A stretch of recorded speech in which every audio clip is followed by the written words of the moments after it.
I go back on the years when we were the Jackson Five and we were just kids, and how hard we worked, and just kids with a dream of just wanting to get on the stage and do our thing, and then never knowing what's in store. The Jackson 5 undeniably gifted the world with timeless hits like Asterisk ABC Asterisk, Asterisk The Love You Save Asterisk, and Asterisk I'll Be There Asterisk, helping Motown reign supreme in the late 60s and early 70s. Their debut album in 1969 catapulted them to global fame, making them one of the top-selling acts of their time. However, beneath the glitz and glamour, there was a darker side to their story, one filled with sabotage, cruelty, jealousy, and exploitation. The family's internal struggles, especially with their father Joe Jackson's harsh treatment, cast a shadow over their success. While many members of the Jackson family have been reticent about the painful experiences they endured, Jermaine Jackson has been more open about the dark realities they faced. Let's delve into the painful truths and hidden struggles that the Jackson 5 endured behind the scenes. The Jackson 5 years is so special to me, Tito, Marlon, Jackie. Why? Because we set the stage for everything to happen. And him, myself, and Marlon, we used to get into a lot of crazy things and go to hotels and throw things out the windows and do crazy stuff. The Jackson 5 were incredibly successful during their early years, with one of their biggest milestones being the release of their own Saturday morning cartoon, Asterisk The Jackson 5 Asterisk, in 1971. This made history as the first cartoon featuring an all-black musician cast and ran for 2 seasons. However, by the mid-70s, the Jackson brothers were dealing with the common struggles of young artists. They wanted more control over their music and a bigger share of the royalties. In 1975, they made the bold move to Epic Records, leaving Motown behind. But this decision sparked significant conflict within the family. Jermaine Jackson, an original member of the group, stayed with Motown after marrying Hazel Gordy, the daughter of Motown's founder, Berry Gordy. This split between Jermaine and the rest of the Jackson 5 was one of the first major hurdles, with the group's subsequent albums struggling to capture the same success as before. Despite the tension, Jermaine had no regrets, citing that Motown had done so much for them as a family and a band. However, Jermaine's absence wasn't the only challenge the group faced. His rivalry with Michael Jackson, which isn't often discussed, played a significant role in the growing tensions. In 1991, Jermaine released the song Asterisk Word to the Bad Asterisk, which many believe was a diss track aimed at his younger brother. The lyrics of the song criticized Michael's plastic surgery and self-centered attitude, though Jermaine later claimed that he didn't write the song as a diss track. According to him, the song came from a place of concern, trying to help Michael get a grip on reality. But the real catalyst for Jermaine's anger was Michael's decision to work with producers Les Reed and Kenny Babyface Edmonds, despite Jermaine already having plans to collaborate with them. Family friend Stacey Brown also shed light on the deeper jealousy Jermaine felt toward Michael, revealing that Jermaine often complained about Michael's success, saying, "That should have been me." This sentiment was backed up by their sister LaToya, who confirmed that Jermaine had expressed similar frustrations. Michael's rise to stardom, however, was undeniable. Despite being the youngest, Michael was the star of the group. From the very beginning, he had the natural talent, charisma, and work ethic that set him apart. He was a phenomenal dancer, idolizing James Brown, and could effortlessly mimic his idols, such as Jackie Wilson and The Temptations.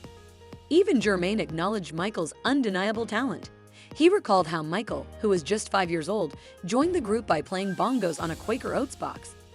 His performance was so impressive that the brothers realized Michael should take the lead vocals. Jackie Jackson, the eldest, noted that they quickly saw Michael's potential as a performer and decided to put him at the front of the group, a decision that paid off as Michael became the voice of the Jackson 5. Jermaine himself admitted that Michael's energy and talent made him the obvious choice to take the spotlight, even though Jermaine was a key part of the group's formation.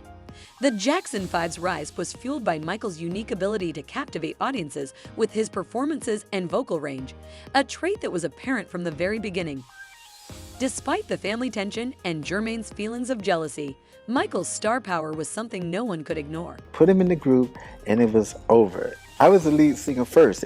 When he started singing and he started watching James Brown and Joe Tex and all these people and Sammy Davis and Jackie Wilson, it was over. He could watch something and do it, and that's how he patterned himself. Jealousy within the Jackson family, especially between Michael and his brothers, was undeniably a major issue.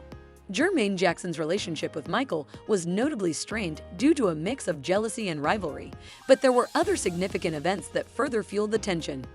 One of the most shocking controversies was Jermaine's alleged romantic pursuit of his younger brother Randy's girlfriend, Alejandra Owasa. Randy and Alejandra had been in a relationship for several years and had 2 children together, but when Randy was away on the road, Jermaine reportedly began wooing her. This led to Jermaine marrying Alejandra in secret in 1995, and the couple went on to have 3 children together. This caused a permanent fracture in the relationship between Jermaine and Randy, deepening the family's internal rifts. However, the jealousy and romantic entanglements weren't the only challenges the Jacksons faced. Their father, Joe Jackson, subjected them to an incredibly harsh and controlling upbringing. Jermaine Jackson was particularly vocal about the impact this had on their lives in his memoir, You Were Not Alone, Michael Through a Brother's Eyes. He revealed that growing up in the Jackson family, which adhered to Jehovah's Witnesses practices, meant the children never celebrated Christmas or their birthdays, as these celebrations were against the faith's traditions. The Jacksons didn't decorate their home for Christmas, which made them feel isolated and different from other children. Additionally, Jermaine shared how their father never expressed affection. There were no hugs, I love yous, or physical displays of care. The children were expected to follow strict rules, and calling Joe dad was even considered a punishable offense. Jermaine also recounted how, between 1966 and 1968, the Jackson brothers spent their weekends performing and returning home around 2 a.m. on school nights. In one instance, after Joe had been injured by a group of men while on the road, he still demanded his children perform in front of an audience despite their emotional and physical exhaustion. To ensure the Jackson 5 remained a well-oiled musical machine, Joe pushed them relentlessly. He limited their free time, forcing them to practice for 5 hours a day after school, leaving them no time to play or interact with other children. Jermaine expressed that they never had a childhood, and this lack of normalcy deeply affected them, both as kids and as adults. LaToya Jackson, another sibling who spoke out about the abuse, revealed that their father continued to physically and emotionally torment them even as adults. LaToya recounted that Joe's mistreatment of Michael continued even after he became a global star, particularly during the height of Michael's success with albums like Off the Wall and Thriller *. Despite Michael's public image as the king of pop, behind closed doors, Joe would chase him around the house, and Michael, even as an adult, would run from him in fear. This level of cruelty undoubtedly left scars on the Jackson siblings, especially Michael, who faced immense pressure both on and off the stage. The Jacksons' fame and fortune came at an enormous emotional cost, with the trauma of their childhoods continuing to haunt them long after they had achieved success. The complex relationships, fueled by jealousy, control, and abuse, painted a dark picture behind the iconic family we all knew as the Jackson 5. Whatever. My brothers were grown, and my father would take his fist and he would punch them and knock them down the steps constantly. Would they provoke him? To this day, no, of course not. To this day, they are still afraid of my father, and they will tell you. They come to me and they say, LaToya, we have kids in college and we're afraid of my father still today. Apart from LaToya as the Jackson VI, Michael was also fairly candid about their experiences. In a 1993 interview with Oprah, he revealed that he was so terrified of his father that it made him throw up. He also claimed that if the boys failed to perform a step or a note during rehearsals, Joe would tear them up with the buckle end of a belt, an electrical cord, or a tree branch, and then have them break off themselves in their backyard. As part of his dictatorial control over them, Michael also claimed that his father would call them derogatory names. In particular, he would constantly refer to him as Big Nose, which is why he is in a previous interview with Martin Basher in 2003. He claimed that his father's frequent criticism of his appearance was another factor that disturbed him, along with his obsession with getting plastic surgery to correct his nose later. There was also another recorded phone call that was leaked online in which Michael Jackson claimed that his father would strip him naked and oil him down before beating him.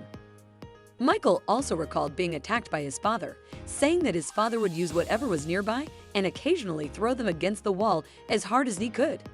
It seems that even his mother became extremely alarmed at one point. He will oil you down. Your whole ritual, he will oil you down, So when the flip of the ironing cord hit you, it would just, you know, and it was just like me dying. And you just flipped all over your face, your back, everywhere. And I always hear my mother back, "No, Joe, you're gonna kill him, you're gonna kill him, no." You know, like, I was like, I would just give up. I go, there's nothing I can do, you know? And I hated him for it. It's wild to think about the sheer amount of pressure and trauma the Jackson 5 went through, especially considering how young they were. Michael's revelation about his father Joe's harsh treatment, like the constant threat of being dropped from the group and the emotional abuse he experienced, really sheds light on just how intense and toxic their environment was. The story of Michael fainting when Joe entered the room shows the kind of fear he lived with. The whole picture dad in a coffin conversation with Jan is haunting, but it also speaks volumes about how they tried to cope with the terror they felt. As for their personal lives, it's insane to think that while they were on tour, Michael's brothers were doing stuff like bringing women back to their hotel rooms, making him witness that chaos.